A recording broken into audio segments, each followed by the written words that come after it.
Shalom Bapak Ibu jemaat Tuhan yang diberkati dimanapun Bapak Ibu saudara yang terkasih berada. Kembali kita bersyukur pagi hari ini karena Tuhan baik. Kasih setianya, pemeliharaannya, bahkan penyertaannya sempurna atas setiap kita. Tanpa terkecuali kita dimanapun kita berada. Saya percaya bahwa kita ada di dalam berkat Tuhan. Mari Bapak Ibu kita senantiasa memberikan ucapan syukur kita di hadapan Tuhan. Setiap waktu, setiap saat, bahkan setiap menit dimanapun kita berada. Dan kita bersyukur pagi hari ini kita diberikan kesempatan untuk mau datang menyembah Tuhan. Untuk menaikkan setiap pujian ucapan syukur kita kepada Tuhan. Sebelum mungkin nantinya kita akan diberkati oleh kebenaran firman Tuhan. Mari bawa hati kita di hadapan Tuhan. Kami bersyukur Tuhan Kau telah menyelamatkan kami. Engkau sudah mengampuni setiap kesalahan kami. Engkau sudah memulihkan setiap kami. Anugerah-Mu besar, kasih setia-Mu melimpah dalam hidup kami. Dan pagi ini Tuhan, kami membawa ucapan syukur kami. Pujian dan syukur dari mulut setiap kami yang mengasihi-Mu Tuhan. Terima kasih Bapa. Terima kasih Yesus. Terpujilah nama-Mu.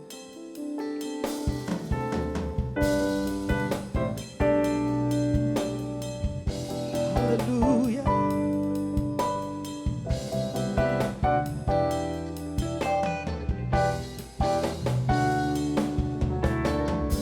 Kami membawa ucapan syukur kami Tuhan. Karena Engkau Tuhan yang menjadi penyelamat kami. Terima kasih Tuhan. Mari Bapak Ibu sama-sama kita katakan dari hati kita. Kau Tuhan yang selamatkanku. Terima kasih Yesus. Kau Tuhan yang pulihkanku. Terima kasih.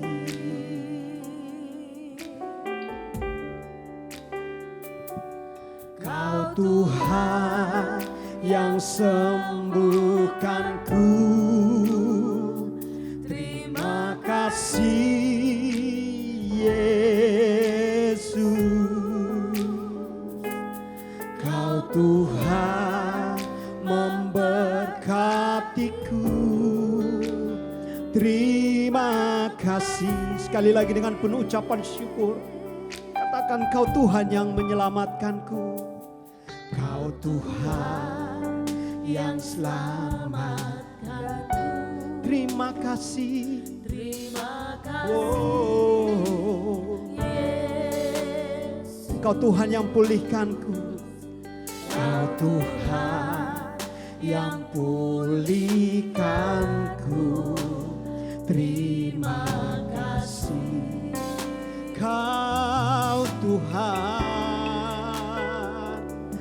Kau Tuhan yang sembuhkanku. Katakan terima kasih. Terima kasih Oh Yesus. Kau Tuhan memberkatiku.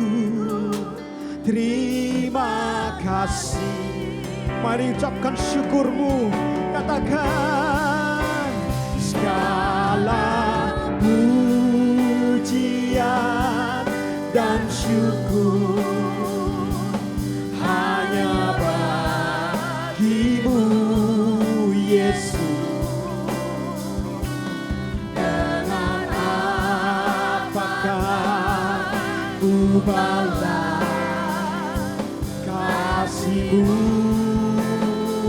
Segala hormat, segala hormat kemuliaan hanyalah yang bagi-Mu. Ku sembah Yesus seumur hidupku. Oh,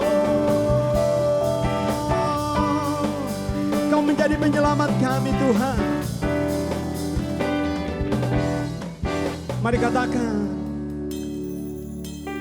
Kau Tuhan yang selamatkanku. Terima kasih. Terima kasih Oh, Yesus. Kau Tuhan, Kau Tuhan yang pulihkanku. terima kasih. Sebab Kau Tuhan yang sembuhkanku. Kau Tuhan yang sembuhkanku. Oh, Terima kasih Yesus. Kau Tuhan memberkatiku. Terima kasih. Oh,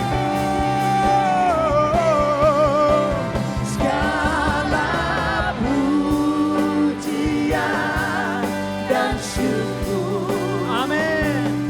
Hanya bagimu, Yesus. Dengan apakah ku balas kasih-Mu? Oh, segala hormat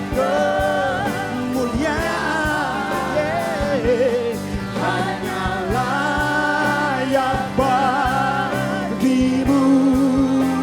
Ku sembah Yesus sekali lagi katakan, segala pujian. Oh,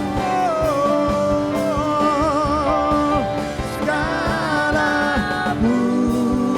pujian dan syukur hanya bagimu. Haleluya. Dengan apakah ku balas kasih-Mu? Haleluya. Segala hormat kemuliaan, yes, hanya layak bagimu.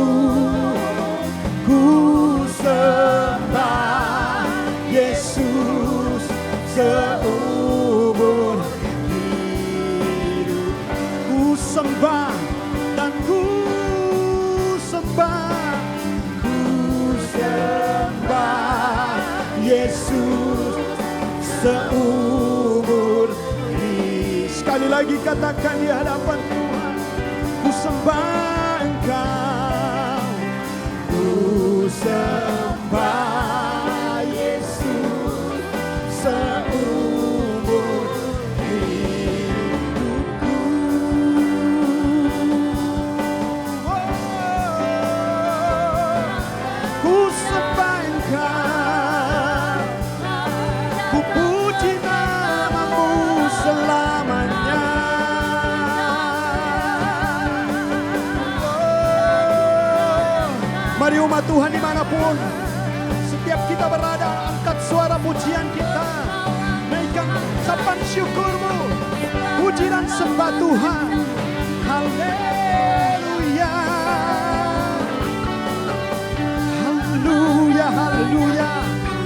Oh, haleluya. Engkau besar Tuhan, Engkau luar biasa Bapa. Engkau penyembuhku, Engkau yang pulihkanku. Oh, Engkau yang selamatkan kami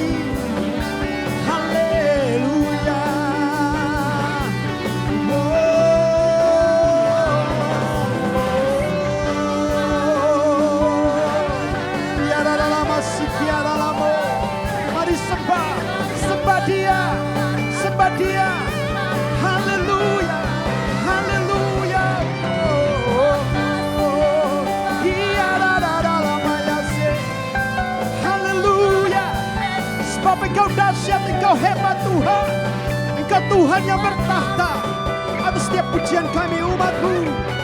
Haleluya, haleluya. Engkau hadir di setiap kami Tuhan. Engkau hadir di setiap keluarga kami pagi ini Tuhan. Haleluya, haleluya.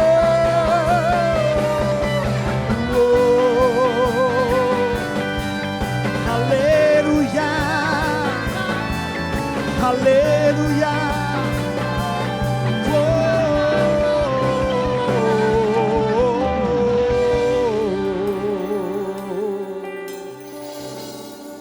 Haleluya. Terima kasih. Terima kasih Yesus. Haleluya.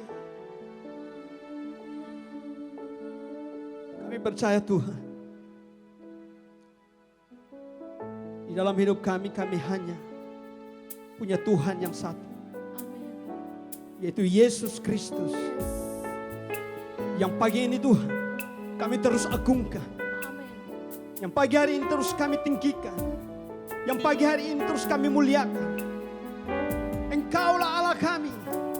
Haleluya, haleluya. Terima kasih Tuhan. Mari umat Tuhan katakan, nyanyi dan bersoraklah bagi Dia. Amin. Pujian, hormat, kuasa bagi Raja. Gunung tunduk, laut bergelora, mendengar suara. Katakan dengan imanmu, ku bersuka atas perbuatanmu selamanya. Amin. Engkau Tuhan, tiada janji seperti yang ada pas. Sekali lagi dengan sungguh, oh nyanyi dan bersoraklah. Nyanyi dan bersoraklah bagi Dia. Pujian, pujian, hormat, kuasa bagi Raja. Gunung tunduk, laut bergelora, mendengar nama-Mu. Bersuka atas perbuatanmu, selamanya ku kasihi Engkau Tuhan.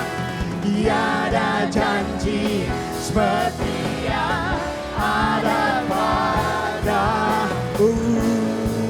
Nyanyi dan bersorak, oh nyanyi dan bersoraklah bagi Dia. Pujian, pujian, hormat, kuasa bagi Raja. Yes. Gunung tunduk, laut bergelora, mendengar nama-Mu. Ku bersuka atas perbuatanmu, selamanya ku kasihi Engkau Tuhan. Tiada janji seperti yang ada pada. Tiada janji seperti yang. Tiada janji, katakan, tiada janji seperti yang ada padamu.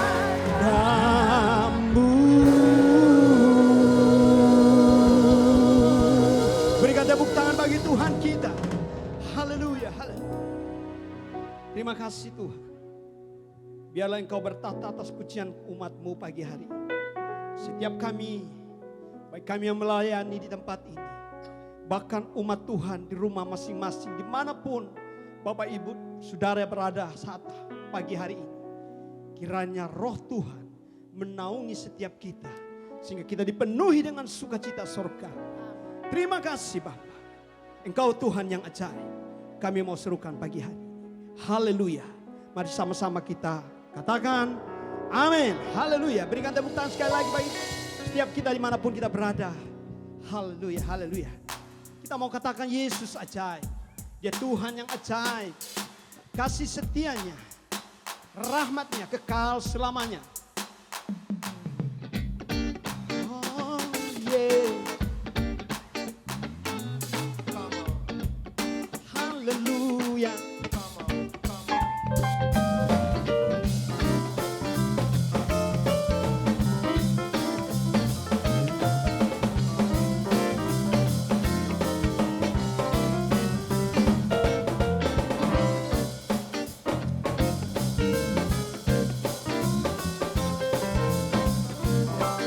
Mari katakan di hadapan Tuhan dengan sungguh. Yesus ajaib, Tuhanku ajaib, kasih-Nya ajaib bagiku. Yesus ajaib, Yesus ajaib, Tuhanku ajaib, rahmat-Nya. Sekali lagi katakan Yesus ajaib. Oh, Yesus ajaib, Tuhanku ajaib, kasih-Nya ajaib bagiku. Yesus ajaib, Yesus ajaib, Tuhanku ajaib, rahmat-Nya kekal selamanya. Tak berubah, tak berubah kasih-Nya. Yes. Setiap hari bertambah indahnya, sampai bumi berlalu dan habislah ragaku. Yesusku ajaib bagiku. Haleluya.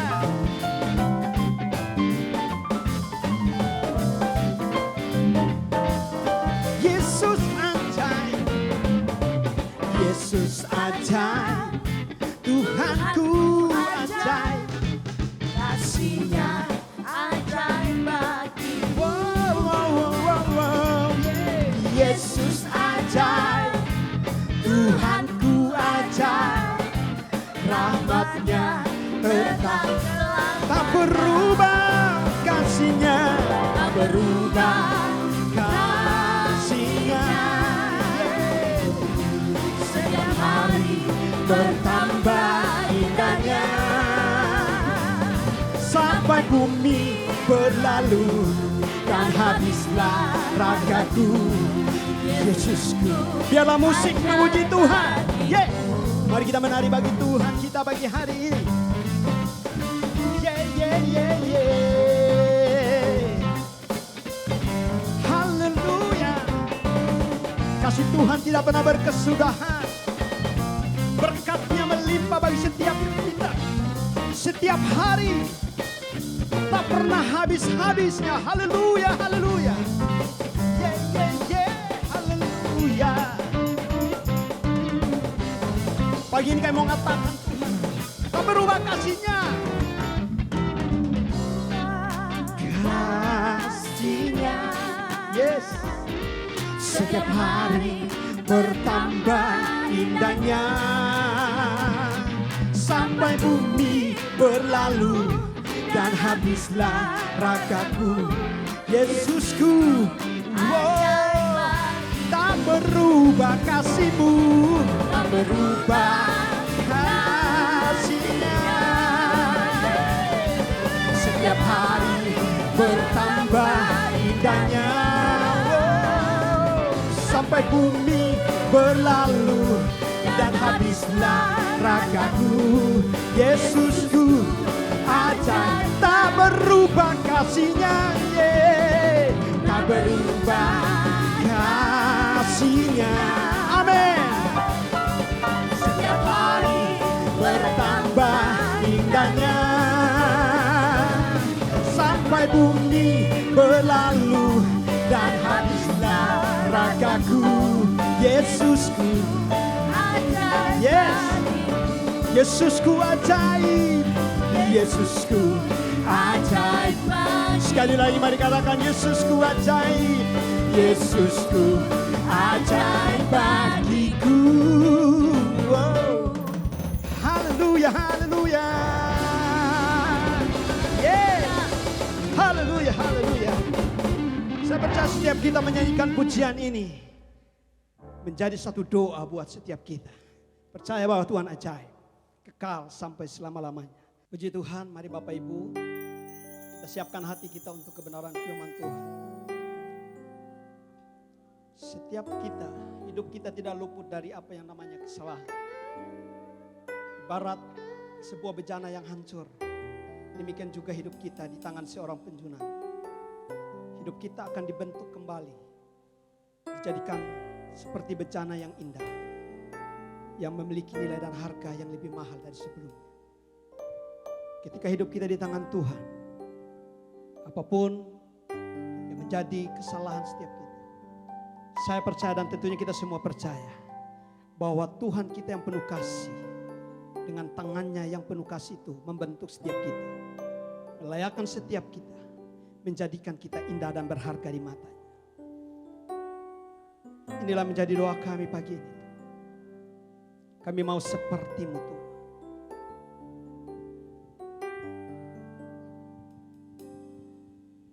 Bagaikan bejana siap dibentuk, demikian hidupku di tangan-Mu.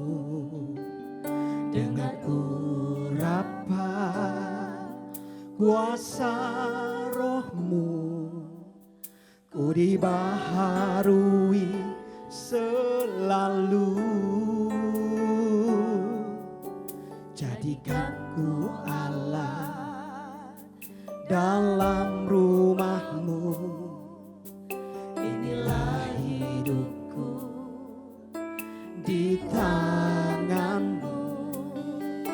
Bentuklah seluruh kehendak-Mu. Pakailah sesuai rencana-Mu. Amin. Ku mau seperti-Mu Yesus, disempurnakan selalu dalam segenap jalanku, memuliakan nama-Mu. Bagaikan bejana, bagaikan bejana, amin, siap dibentuk, demikian hidupku di tangan-Mu. Dengan urapan kuasa Roh-Mu, ku dibaharui selalu. Jadikanku Allah dalam rumah-Mu. Inilah hidupku di tangan-Mu. Bentuklah seluruh kehendak-Mu. Pakailah sesuai rencana. Ku mau selalu, ku mau seperti-Mu. Kami rindu seperti-Mu Yesus. Sempurnakan selalu dalam setiap jalanku, memuliakan. Ku mau seperti-Mu Yesus, ku mau seperti-Mu Yesus, yes. Disempurnakan selalu dalam segenap jalanku, oh memuliakan nama-Mu. Ini menjadi doa kami Tuhan, ini menjadi Tuhan keinginan kerinduan setiap kami. Kami rindu selalu diperbarui setiap hari. Kami rindu Tuhan menikmati, mengalami kasih Tuhan, kasih pemulihan, kasih pengampunan dari-Mu Tuhan. Terima kasih Yesus. Mari sama-sama katakan di hadapan Tuhan, ku mau seperti-Mu, ku mau seperti-Mu Yesus, disempurnakan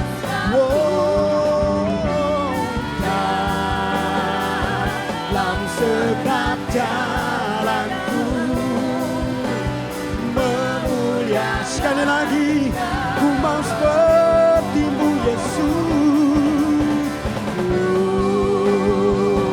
mau seperti-Mu Yesus, disempurnakan selalu dalam segenap jalanku, memuliakan nama-Mu, memuliakan, oh kami mau memuliakan nama-Mu, memuliakan nama-Mu.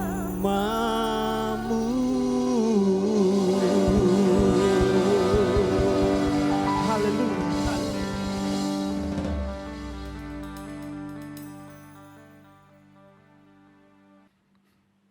Shalom Bapak Ibu Saudaraku yang dikasihi Tuhan Yesus Kristus, dimanapun kita berada pada pagi hari ini. Senang sekali bisa berjumpa dengan Bapak Ibu Saudara sekalian.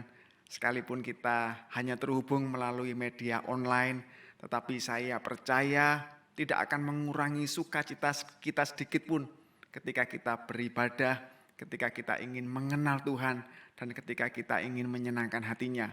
Oleh karena itu saya berharap pada pagi hari ini kita semua dalam keadaan yang sehat, dalam keadaan yang baik, sejahtera, dan tentunya dalam penyertaan dan perlindungan Tuhan kita, Yesus Kristus. Sekali lagi, Shalom. Judul renungan khotbah saya pada pagi hari ini adalah Murid Kristus yang Dewasa. Sekali lagi, judul renungan khotbah saya pada pagi hari ini adalah Murid Kristus yang Dewasa. Seperti apakah murid Kristus yang dewasa? Oleh sebab itu, marilah kita membaca terlebih dahulu bagian Alkitab yang terambil di dalam Matius 11 ayat 25 sampai dengan ayat yang ke-30. Matius 11 ayat 25 sampai dengan ayat yang ke-30. Demikianlah firman Tuhan. Pada waktu itu berkatalah Yesus, "Aku bersyukur kepadamu, Bapa, Tuhan langit dan bumi, karena semuanya itu Engkau sembunyikan bagi orang bijak dan orang pandai, tetapi Engkau nyatakan kepada orang kecil. Ya Bapa, itulah yang berkenan kepadamu. Semua telah diserahkan kepadaku oleh Bapakku, dan tidak ada seorang pun mengenal anak selain Bapa, dan tidak seorang pun mengenal Bapa selain anak, dan orang yang kepadanya anak itu berkenan menyatakannya." Ayat yang ke-28, "Marilah kepadaku semua yang letih lesu dan berbeban berat, aku akan memberi kelegaan kepadamu. Pikulah kuk yang kupasang dan belajarlah kepadaku, karena aku lemah lembut dan rendah hati, dan jiwamu akan mendapatkan ketenangan. Sebab kuk yang kupasang itu enak dan bebanku pun ringan." Saudaraku yang dikasihi Tuhan Yesus Kristus, tugas seorang murid tidak lain adalah terus belajar dari gurunya. Bagi seorang murid yang terus memberi diri diajar, bukan hanya untuk menjadi dewasa, tetapi firman Tuhan mengatakan seorang murid yang telah tamat pelajarannya akan sama dengan gurunya Kita dapat menemukannya di Lukas 6 ayat 40. Dan tidak hanya itu, terdapat janji yang indah dari Tuhan Yesus sendiri bagi kita murid-muridnya yang mau terus belajar kepadanya akan memperoleh apa? Kelegaan dan ketenangan jiwa. Di ayat 29 tadi kita sudah membacanya. Karena itu pertanyaannya hari ini, belajar apa? Tentu untuk memahami ayat-ayat di atas kita perlu memperhatikan konteks dari keseluruhan pasal ke-11 dari Injil Matius ini. Jadi menjadi seorang murid Kristus yang dewasa berarti yang pertama adalah siap menerima ketika pengalaman hidupnya tidak sesuai dengan apa yang diharapkan. Menjadi murid Kristus yang dewasa berarti harus siap menerima ketika pengalaman hidup tidak sesuai dengan apa yang diharapkan. Saudaraku yang dikasihi Tuhan Yesus, latar belakang dari undangan Tuhan Yesus untuk datang kepadanya dan mendapatkan kelegaan adalah apa? Adalah peristiwa Yohanes di dalam penjara yang kemudian mengutus murid-muridnya untuk menanyakan kepada Tuhan Yesus apakah dia ini Mesias atau bukan. Kita dapat melihatnya di ayat-ayat sebelumnya, yaitu di Matius 11 ayat 2 sampai dengan ayat yang ketiga. Di sana dikatakan di dalam penjara Yohanes mendengar tentang pekerjaan Kristus. Lalu menyuruh murid-muridnya bertanya kepadanya, engkaukah yang akan datang itu? Atau haruskah kami menantikan yang lain? Pertanyaannya, mengapa Yohanes menanyakan hal ini? Dan perlu diketahui bahwa dengan berbekal pertanyaan Yohanes, murid-murid Yohanes itu harus melakukan perjalanan dari benteng Machaerus, yaitu di mana tempat Yohanes dipenjara. Mereka harus berjalan ke utara melalui Perea di sepanjang sungai Yordan, menyeberang ke Galilea dekat Kapernaum, tempat Yesus melayani. Jadi kira-kira hampir 100 mil berjalan kaki. Kalau di Indonesia kira-kira 160 kilometer. Kira-kira Jakarta Bandung berjalan kaki. Wow, hanya untuk bertanya doang. Nekat, bukan. Kenapa? Karena memang penting sekali apa yang hendak ditanyakan Yohanes. Dia ingin mendapatkan konfirmasi yang pasti bahwa Yesus ini sebenarnya Mesias atau bukan sih? Kok bisa ya Yohanes menanyakan itu? Seorang nabi besar seperti Yohanes harus membutuhkan kepastian, menanyakan benar nggak Yesus yang sedang melayani kemana-mana ini Mesias atau bukan? Apa yang sesungguhnya terjadi dengan Yohanes? Apa yang begitu mengusik hati dan pikirannya? Saudaraku yang dikasihi Tuhan Yesus, kemungkinan besar Yohanes prihatin karena pengalamannya yang terjadi saat ini tidak sesuai dengan pesan yang dia terima dan dia sampaikan tentang kedatangan Mesias. Kok bisa tahu? Mari kita lihat di Matius 3 ayat yang kedua dan ayat yang ke-12. Bertobatlah sebab kerajaan sorga sudah dekat. Ini adalah perkataannya Yohanes Pembaptis. Dan di ayat yang ke-12 dilanjutkan, alat penampi sudah di tangannya.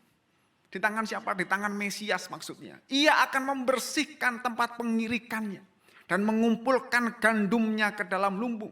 Tetapi debu jerami itu akan dibakarnya dalam api yang tidak terpadamkan.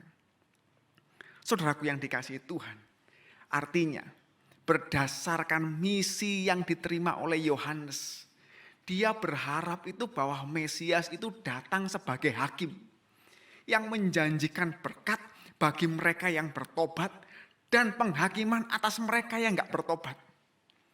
Namun apa yang terjadi di lapangan sama sekali tidak ada tampang garangnya sama sekali bagi Yesus itu menjadi seorang hakim. Yesus yang dia lihat justru sedang sibuk dan asik menolong orang dan menyembuhkan orang sakit. Apalagi dengan kondisi dia, Yohanes ini di dalam penjara. Mungkin saja dia tidak gentar masuk ke dalam penjara karena dengan harapan, tunggu ya, tunggu. Enggak apa-apa saya di penjara. Pokoknya lihat bentar lagi. Saya ini datang membuka jalan bagi Mesias. Kalau Mesias datang dia akan pasti bertindak sebagai hakim. Dia akan mengumpulkan gandum dalam lumbung dan membakar Semua ilalang. Jadi dia berharap Mesias datang sebagai hakim. Ingat ya, ingat. Enggak apa-apa kalian menghukum, memenjarakan saya. Pokoknya ingat. Namun sekali lagi, justru peran Yesus Sang Mesias jauh dari kemesiasan yang dibayangkan oleh Yohanes. Dia malah juga ditentang oleh banyak orang. Borok-borok jadi hakim. Dia juga malah dikejar-kejar dan dibenci orang. Dan apa yang terjadi? Sang Mesias Tuhan Yesus ini tetap asik menolong dan menyembuhkan yang sakit. Sangat berbeda dengan sosok hakim yang diterima oleh Yohanes. Artinya, Yohanes sedang mengalami di mana pengalaman hidupnya tidak sesuai dengan apa yang dia harapkan. Nabi sekelas Yohanes loh. Inilah undangan Tuhan Yesus Kristus bagi kita semua hari ini. Yang notabene berkata bahwa saya ini pelayan Tuhan Pak Pendeta. Saya ini hamba Tuhan. Saya sudah mengikut Tuhan dengan setia loh Pak Pendeta. Saya tidak pernah neko-neko ikut Tuhan. Yang mungkin hari ini sedang mengalami beban berat dan kelelahan. Bukan karena dosa. Bukan karena kesalahan atau perbuatan jahat orang lain. Tetapi mereka mengalami beban berat dan keletihan. Karena mereka bertanya dalam hatinya, Tuhan saya sudah setia loh menjadi murid Kristus. Katanya selalu disertai Tuhan. Katanya selalu ditolong Tuhan. Katanya selalu diberkati Tuhan. Tetapi kenapa usahaku bangkrut? Kenapa pimpinanku di kantor selalu menekan dan memaki-maki saya? Kenapa suami atau istri saya malah selingkuh? Kenapa pacarku mengkhianati saya Pak Pendeta? Kenapa keluargaku mati kena COVID Pak Pendeta? Padahal saya sudah membaca Mazmur 91. Pagi, siang, sore dan malam. 4 kali sehari 1 sendok makan. Saudaraku yang dikasihi Tuhan. Inilah orang-orang yang kelelahan dan beban berat. Biasanya mereka datang beribadah dan melayani Tuhan. Dengan ribuan pertanyaan dalam hati. Di mana kendali Tuhan? Di mana kedaulatanmu Tuhan? Di mana engkau Tuhan? Mungkin banyak hal yang terjadi di dalam kehidupan kita. Yang tidak sesuai dengan kesaksian iman yang kita miliki. Dan sebenarnya hal-hal seperti ini akan selalu terjadi. Dan menghampiri hidup kita semuanya. Tetapi sebagai murid Kristus yang dewasa. Kita harus siap ketika pengalaman hidup iman kita tidak sesuai dengan apa yang kita harapkan. Menjadi murid yang dewasa bukan berarti selalu bisa menanggung dan menyelesaikan masalah. Bahkan Tuhan meng-highlight kasus seperti ini sebagai masalah dan beban yang berat. Karena dia tidak berkata, ayo kamu pasti bisa kok. Kamu pasti mampu kok, kamu pasti kuat kok. Enggak. Justru orang-orang percaya yang mengalami beban berat seperti ini. Dia berkata, marilah kepadaku. Datang kepadaku. Hari ini saya mengajak saudara-saudara semua.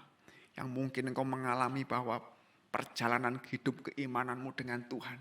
Tidak sesuai dengan apa yang Anda harapkan. Mungkin Anda menjadi kecewa dan Anda menjadi pahit hati. Dan itu Tuhan katakan engkau sedang mengalami kelelahan. Mari datang kepadaku. Saya mengajak saudara untuk tidak mencari pertolongan kemana-mana. Datanglah kepada Tuhan. Ada janji kelegaan dan ketenangan bagi jiwa. Bagi saudara, saya dan kita semua. Yang kedua, sebagai murid Kristus yang dewasa. Kita harus siap ketika Allah menyelaraskan agenda kita dengan agendanya. Sekali lagi sebagai murid Kristus yang dewasa. Kita harus selalu siap ketika Allah ingin menyelaraskan kehendak kita dengan agendanya. Saudaraku yang dikasihi Tuhan, seyakin apapun kita tentang agenda kita, kita harus tahu dan kita harus memiliki kerendahan hati dan selalu memberi ruang bagi Tuhan untuk menyesuaikan agendanya dengan agenda kita. Mari kita perhatikan masih di bagian pasal ini. Di Matius 11 ayat 16 sampai dengan ayat yang ke-17. Dengan apakah akan kuumpamakan angkatan ini? Mereka itu seumpama anak-anak yang duduk di pasar dan berseru kepada teman-temannya. Kami meniup seruling bagimu, tetapi kamu tidak menari. Kami menyanyikan kidung duka, tetapi kamu tidak berkabung. Saudaraku yang dikasihi Tuhan, Tuhan Yesus memanfaatkan latar budaya saat itu dengan menggambarkan permainan yang dimainkan oleh anak-anak di pasar. Di banyak desa pada waktu itu, pasar adalah tempat yang biasa bermain bagi anak-anak. Kenapa? Karena sementara orang tua mereka berbelanja, bertukar barang, dan juga bertukar berita lokal, anak-anak bermain di pasar. Tetapi Yesus sengaja membandingkan kepolosan permainan anak-anak dengan kekerasan hati generasi orang dewasa. Yang pada dasarnya kekanak-kanakannya adalah egois, picik dan maunya sendiri alias tidak mau diatur. Ketika anak-anak mengajak anak-anak lain di pasar itu untuk bergabung dengan mereka bermain game. Jadi anak-anak yang menjengkelkan biasanya malah apa? Malah ingin yang sebaliknya. Maunya dan dengan caranya sendiri. Generasi sekarang itu seperti anak-anak yang menjengkelkan itu. Yang terus-menerus ingin mengatur agenda permainan. Mereka menjadi ngambek, menjadi cemberut, marah dan mengkritik anak-anak lain karena mereka tidak mengikuti agenda mereka. Jadi ketika mereka mengumumkan kepada semua orang anak-anak ini dengan memainkan seruling bahwa permainan yang mereka inginkan adalah pesta pernikahan. Jadi anak-anak yang menjengkelkan ini menjadi kesal ketika anak-anak lain tidak ingin memainkan permainan yang sama, tidak ikut menari. Begitu juga kemudian ketika mereka ingin mengubah permainan dan mengumumkan permainan kedukaan dengan menyanyikan nyanyian-nyanyian duka. Mereka kesal juga ketika anak-anak yang lain tidak segera mengantri dengan memasang wajah berduka. Jadi pokoknya keinginannya ingin dituruti. Saya masih teringat kalau saya kadang-kadang malam hari bermain kartu remi. Kami berempat, saya, istri saya, anak saya yang besar sama anak saya yang kecil. Pokoknya kita bermain itu anak saya harus menang. Kalau dia kalah ngamuk. Jadi kita harus bermain sedemikian rupa supaya dia menang. Gak boleh kalah. Jadi seperti inilah kita. Demikian pula generasi pada waktu itu menolak undangan kerajaan sorga. Tidak percaya akan pemberitaan Yohanes dan kesaksian Tuhan Yesus. Karena Yohanes dan Tuhan Yesus tidak memainkan permainan yang mereka inginkan. Mereka menolak Yohanes karena dia tidak menari ketika mereka ingin bergembira. Dan mereka menolak Tuhan Yesus karena dia tidak berkabung ketika mereka ingin berpuasa. Saudaraku mungkin cerita di atas lucu. Namun terkadang kita sering seperti itu. Seperti orang-orang pada zaman itu mengharapkan Yohanes dan Yesus untuk menyesuaikan diri dengan keinginan mereka sendiri. Kita maunya Tuhan mengikuti agenda kita. Dengan dalih yang begitu yakin bahwa kita sudah mendapat pernyataan Tuhan. Peneguhan. Bahkan kita juga sudah mengklaim. Sudah sesuai loh agenda saya dengan rencana Tuhan dan sesuai dengan firman Tuhan. Saudaraku yang dikasihi Tuhan. Sekali lagi sebagai murid Kristus yang dewasa. Seyakin apapun kita tentang panggilan dan jalan pelayanan kita. Kita harus selalu memiliki kerendahan hati dan memberikan ruang bagi Tuhan untuk menyelaraskan agendanya dengan agenda kita. Berikut ini ada beberapa contoh, bukan contoh duniawi, tetapi benar-benar hamba-hamba Tuhan. Yang mungkin mereka merasa agendanya sudah sesuai, mereka begitu yakin sesuai dengan kehendak Tuhan. Tapi akhirnya mereka memberikan ruang untuk Tuhan menyelaraskan agendanya dengan agenda mereka. William Carey, dia merencanakan untuk berangkat ke Polinesia. Tetapi Tuhan kemudian merubah agendanya dan membuat dia pergi ke India. Tetapi justru ketika dia menyelaraskan dengan agendanya Tuhan.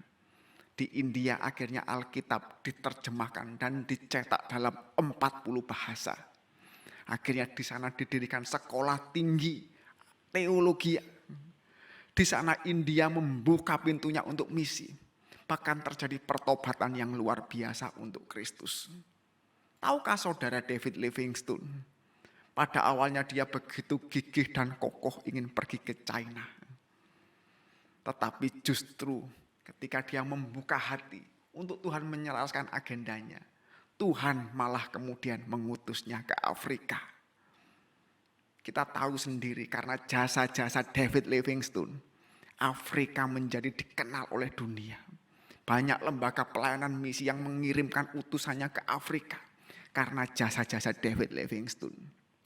Seorang hamba Tuhan namanya Adoniram Judson. Dia pertama juga mengklaim dia ingin banget pergi ke India.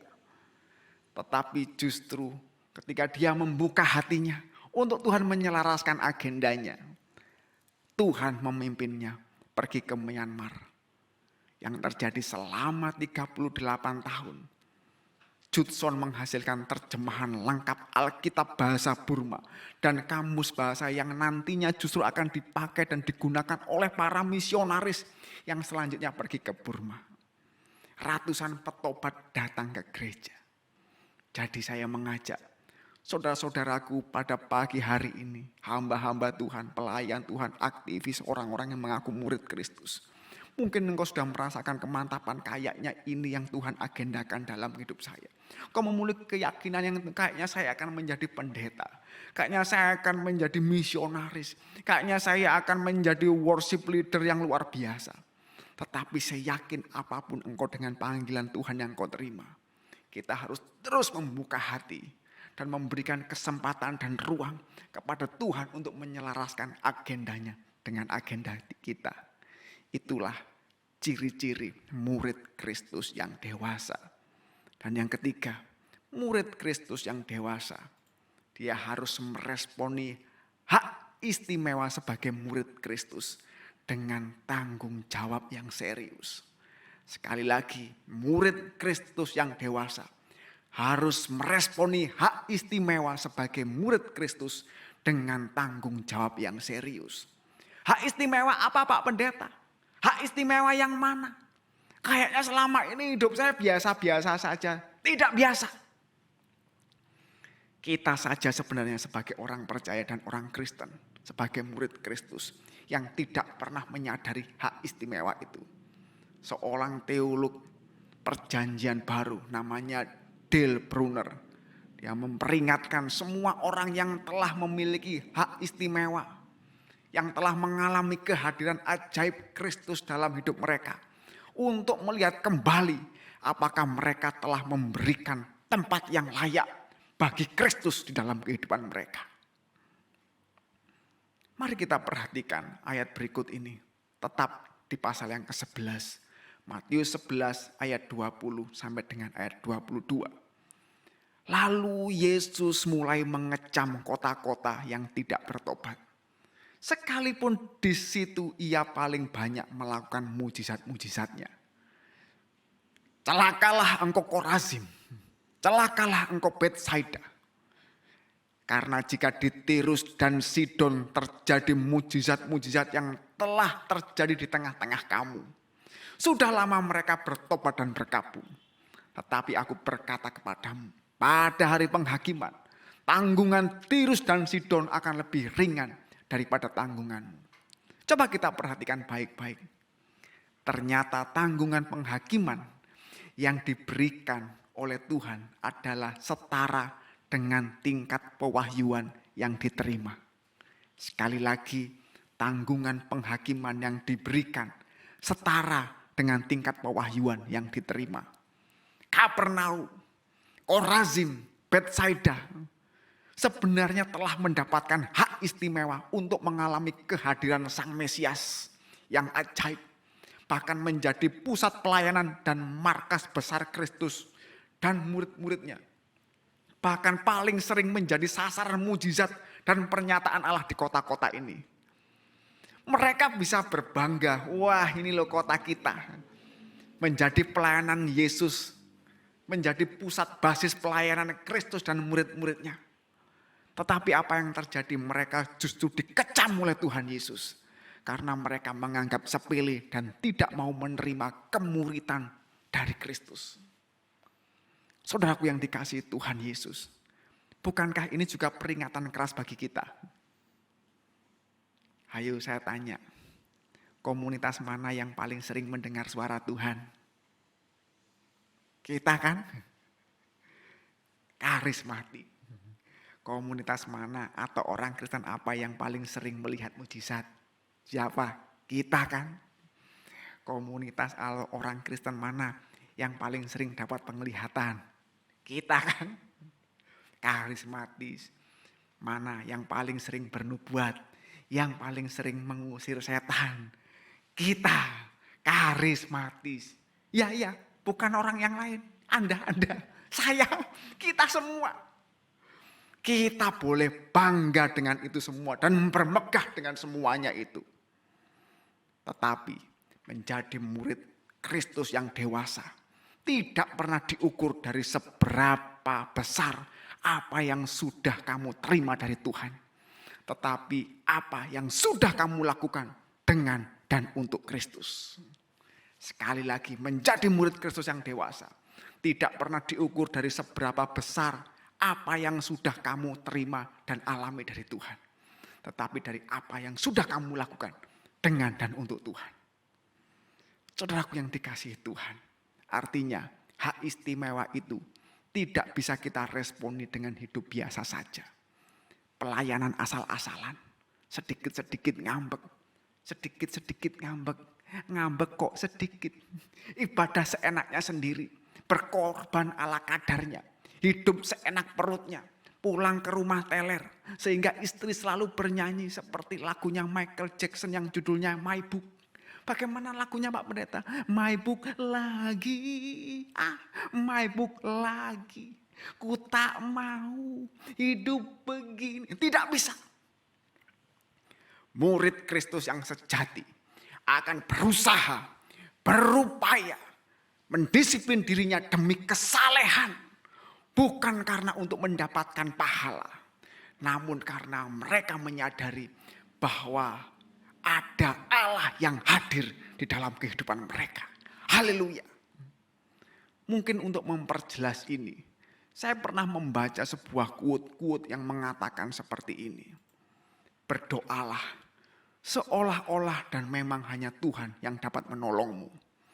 Tetapi bekerja dan berusahalah seolah-olah hanya tanganmu yang dapat menolongmu. Agaknya nyeleneh ya, memang. Tapi saya pikir itulah yang dimaksud oleh Paulus ketika kita harus berusaha sedemikian rupa untuk merubah diri kita, untuk bermetamorfosis seperti slogan kita di sini. Menjadi serupa dengan Kristus. Yang artinya sekalipun kita pada saat yang sama tetap kita, tetapi kita bukan lagi kita, tetapi Kristus yang hidup di dalam kehidupan kita. Kita harus mengupayakan dan merubah diri kita sedemikian dengan kekuatan dan upaya kita.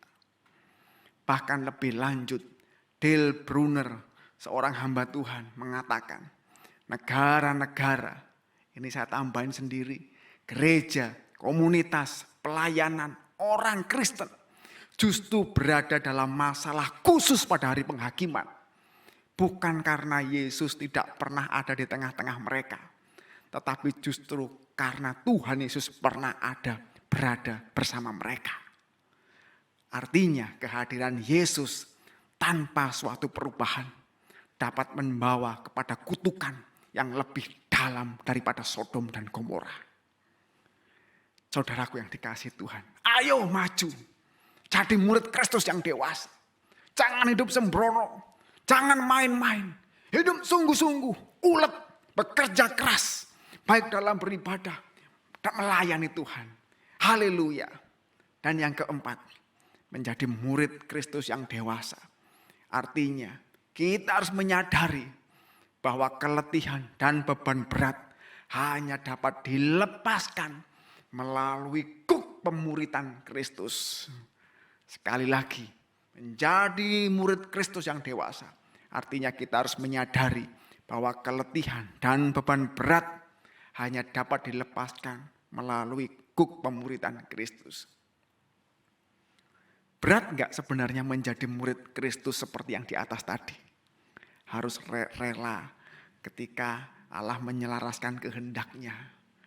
Harus rela ketika agenda kita dibuat berbeda dengan agendanya Tuhan. Harus mau hidup sungguh-sungguh, berat enggak? Tetapi justru Tuhan Yesus menjanjikan kelegaan dan ketenangan jiwa. Tuhan Yesus mendahului pernyataan akan janji, memberikan kelegaan justru dengan mengungkapkan bentuk hubungannya dengan Bapa. Jadi sebelum Tuhan Yesus ngomong, kemarilah engkau yang letih lesu, aku akan memberikan kelegaan. Sebelum Tuhan Yesus ngomong itu, Tuhan Yesus mengawali kalimatnya di dalam Matius 11 ayat yang ke-27. Semua telah diserahkan kepadaku oleh Bapakku. Dan tidak seorang pun mengenal anak selain Bapa. Dan tidak seorang pun mengenal Bapa selain anak. Dan orang yang kepadanya, anak itu berkenan kepadanya. Tuhan Yesus ingin menunjukkan terlebih dahulu. Sebelum dia ngomong, kemarilah engkau yang letih lesu, aku akan memberikan kelegaan. Dia ingin menunjukkan terlebih dahulu bahwa dia memiliki kesadaran ilahi. Dan hubungan yang sangat mendalam dengan Allah sebagai Bapanya. Dan dia sebagai anak. Bagaimana tidak di pasal-pasal sebelumnya itu. Dia begitu menyadari disahkan pada saat pembaptisan sebagai anak Allah. Diuji sebagai anak Allah di pasal 4. Disembah sebagai anak Allah di pasal 14. Diakui sebagai anak Allah yang hidup di pasal 16. Disahkan pada saat dia berubah wujud di atas gunung pada pasal 17. Menyinggung dirinya sebagai anak dalam perumpamaan pemilik tanah dan perjamuan pernikahan. Merujuk dirinya sebagai anak Bapa di dalam pasal 24. Ditekankan sebagai anak Allah dengan kuat dalam pencobaan dan penyalipan. Dan dikaitkan dengan Bapa dan Roh Kudus dalam baptisan ketika di dalam pasal 28. Jadi artinya tema anak, Kristus sebagai anak, Kristus yang memiliki hubungan istimewa dengan Bapa sebagai anak adalah salah satu poin yang sangat penting di dalam Injil Matius ini. Maksudnya apa Pak Pendeta? Artinya Tuhan ingin menunjukkan bahwa sebenarnya jenis hubungan yang ingin dibagikan oleh Allah Bapa dan Tuhan Yesus itu benar-benar jenis hubungan atau relasi yang mengatasi semua hubungan manusia.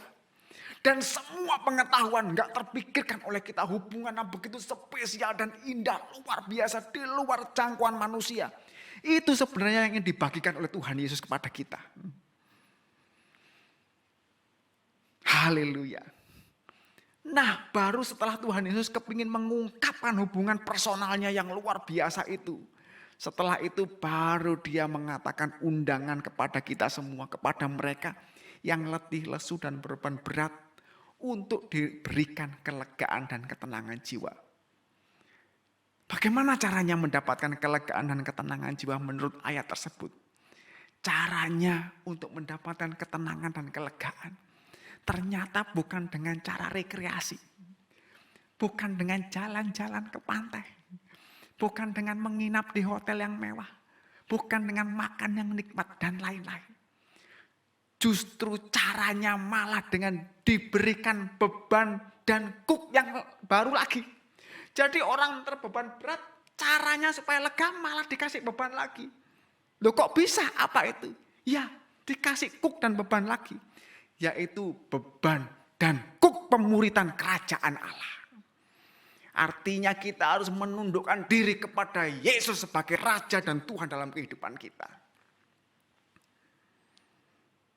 Dikasih beban malah mendapatkan ketenangan dan kelegaan. Kok bisa ya? Ya, karena kuk pemuritan yang dilakukan Tuhan Yesus bukan berbasiskan perintah atau aturan. Namun kuk pemuritan ini berbasiskan relasi atau hubungan dengan Bapa dan anak. Karena itulah Tuhan Yesus menyebut tadi tidak ada yang mengenal Bapa selain anak dan anak selain Bapa.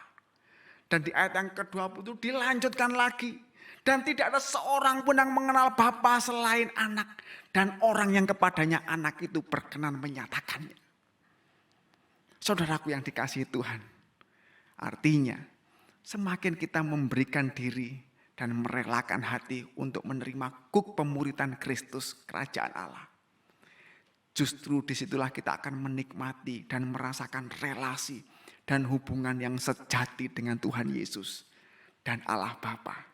Ya, sekali lagi hanya ketika kita menerima kuk pemuritan dari Tuhan Yesus, ketika relasi dan hubungan yang mendalam dengan Allah tercipta, tidak heran disitulah mengalir kelegaan dan ketenangan bagi jiwa. Haleluya.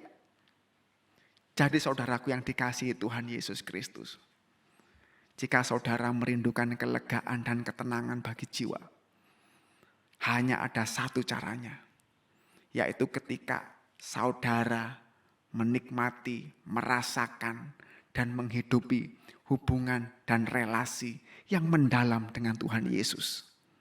Jadi mohon maaf, ternyata itu bukan dengan cara larut dalam penyembahan, akan merasakan ketenangan dan kelegaan. Bukan dengan cara mendengar kata-kata motivasi atau penghiburan, Anda akan merasakan kelegaan dan ketenangan. Bukan. Tetapi justru ketika saudara rela dan memberikan diri untuk menerima kuk dan beban pemuritan, Anda justru mengalami yang namanya kelegaan dan ketenangan bagi jiwa. Haleluya. Kenapa?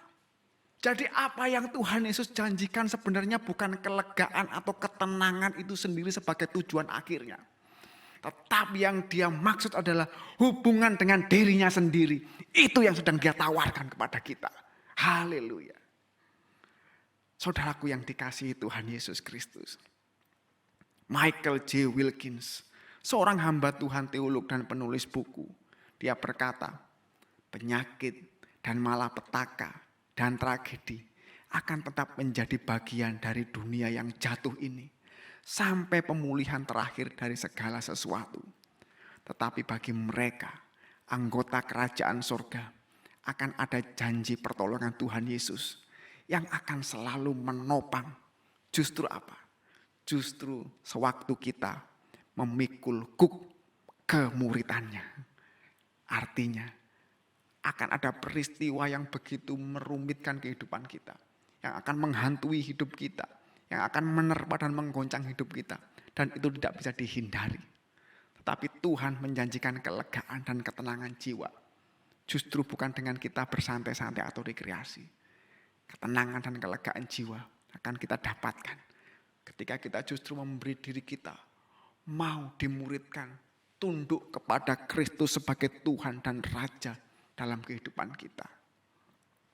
Beberapa waktu yang lalu, saya sedikit terlibat dengan konflik dengan seseorang. Ada kata-kata tajam yang begitu menyakiti diri saya. Ada kerinduan untuk membalas, untuk mengungkapkan kekesalan. Tetapi saya mencoba bertahan. Bukan karena saya ingin baik. Tetapi saya bertahan karena saya kepingin menyenangkan Tuhan. Saya kepingin tunduk kepada kemuritan Kristus. Saya kepingin tunduk kepada Kristus yang memerintah hati dan pikiran saya. Wah, ketika saya mencoba bertahan memang terasa menjengkelkan. Tetapi ketika waktu itu berlalu saya mengalami kepuasan batin yang luar biasa. Saya mengalami ketenangan jiwa. Bahkan setelah peristiwa itu berlalu, Roh Kudus diam-diam menepuk pundak saya. Dan ini yang dia katakan. Terima kasih ya. Saya kaget. Tuhan kok bilang terima kasih. Buat apa? Dia bilang begini, terima kasih ya. Karena engkau sudah membiarkan aku memerintah di dalam hati dan pikiranmu. Haleluya. Jadi saudaraku yang dikasihi Tuhan. Itu yang dimaksud tunduk kepada kemuritan Kristus. Biarkan dia memimpin dan relakan hatimu untuk dimuridkan.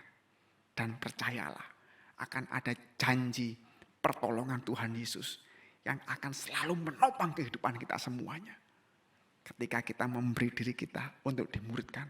Karena justru melalui kemuridan itulah akan tercipta hubungan relasi yang melampaui segala akal dan pikiran. Antara Bapa dengan Tuhan. Antara Tuhan Yesus dengan kita. Haleluya. Mari kita tundukkan kepala kita. Bapa Sorgawi, kami mengucap syukur Tuhan. Pada pagi hari ini, jikalau kami sudah mendengarkan firman-Mu, kami percaya Tuhan firman-Mu adalah kebenaran. Dan kebenaran itu akan memerdekakan kami. Tuhan Yesus, terima kasih hari ini Tuhan.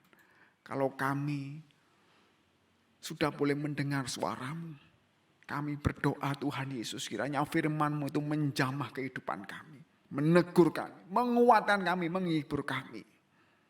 Supaya kami setelah ini Tuhan, sungguh-sungguh meresponi kebenaran firman ini Tuhan Yesus. Menjadi seorang murid Kristus yang dewasa Tuhan. Kami rela memberikan diri kami untuk dimuridkan. Untuk tunduk di dalam otoritas dan kuasa Tuhan Yesus Kristus. Untuk memerintah hati dan pikiran kami semua. Terima kasih Tuhan. Kami ingin mempersembahkan kehidupan kami. Ajarlah kami terus menerus setiap hari Tuhan. Untuk mau Engkau muridkan, memikul guk pemuridan ini. Sehingga disitulah Tuhan kami merasakan persekutuan dan hubungan yang luar biasa mendalam dengan Tuhan Yesus itu sendiri. Sehingga kami merasakan kelegaan dan kepuasan. Berkati seluruh jemaat-Mu Tuhan dimanapun kami semua berada. Kiranya Engkau memberkati, menolong, menyertai, mengurapi. Bahkan mungkin hari-hari ini ada mereka yang sedang sakit Engkau sembuhkan Tuhan. Ada mereka yang berbeban berat Engkau berikan kelegaan. Bahkan yang ada dalam masalah dan pergumulan kiranya mereka melihat Tuhan di sana. Dan nama Tuhan Yesus yang dipermuliakan. Terima kasih Tuhan Yesus, kami telah mendengar firman-Mu. Terpujilah Engkau Tuhan Yesus Kristus sekarang dan sampai selama-lamanya. Di dalam nama Tuhan Yesus Kristus yang sudah diberkati Tuhan. Berkata bersama saya, haleluya, amin. Shalom, Tuhan Yesus memberkati kita sekalian. God bless you.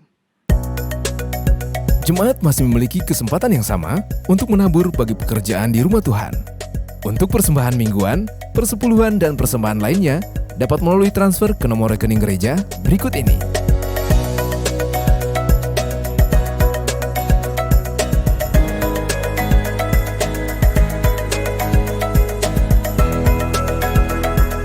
Kita bersyukur pada hari ini kita boleh ada di akhir daripada ibadah kita. Dan kita percaya bahwa kita sudah menikmati berkat dari sebuah ibadah. Kita boleh dikuatkan, kita boleh diarahkan, kita boleh mendapatkan kehendak Tuhan, dan biarlah kita boleh melatih kehidupan kita untuk melakukannya. Kita percaya melalui hidup kita, nama Tuhan dipermuliakan. Dan bagi setiap Bapak, Ibu, Saudara yang membutuhkan dukungan doa, silakan ketik atau chat di hotline prayer kami yang Bapak Ibu dapat lihat setelah ibadah ini selesai. Mari kita datang kepada Tuhan.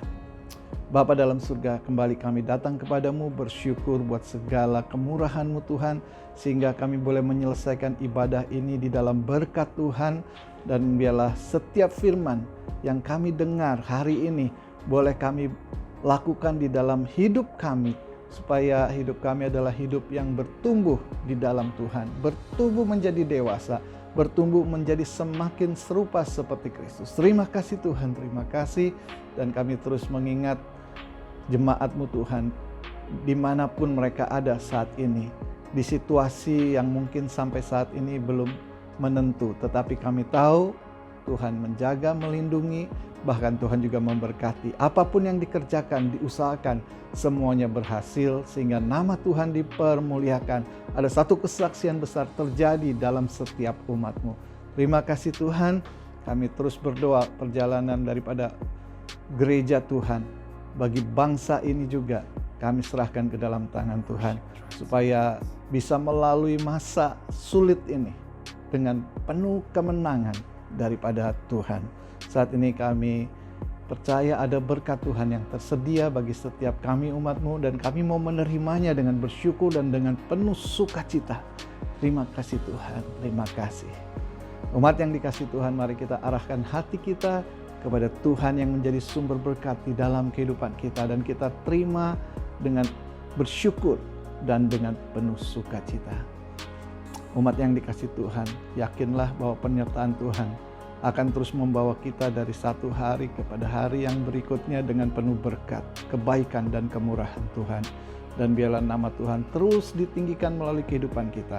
Hari ini kiranya kita semua boleh menerima segala berkat dan rahmat daripada Allah Bapa, anugerah dan belas kasihan daripada Tuhan kita Yesus Kristus, serta persekutuan, penghiburan dan kuasa daripada Roh Kudus. Kiranya Allah Tritunggal menyertai kita mulai hari ini sampai Maranatha, Tuhan Yesus datang kembali. Haleluya, semua yang bersyukur kita sama-sama katakan amin.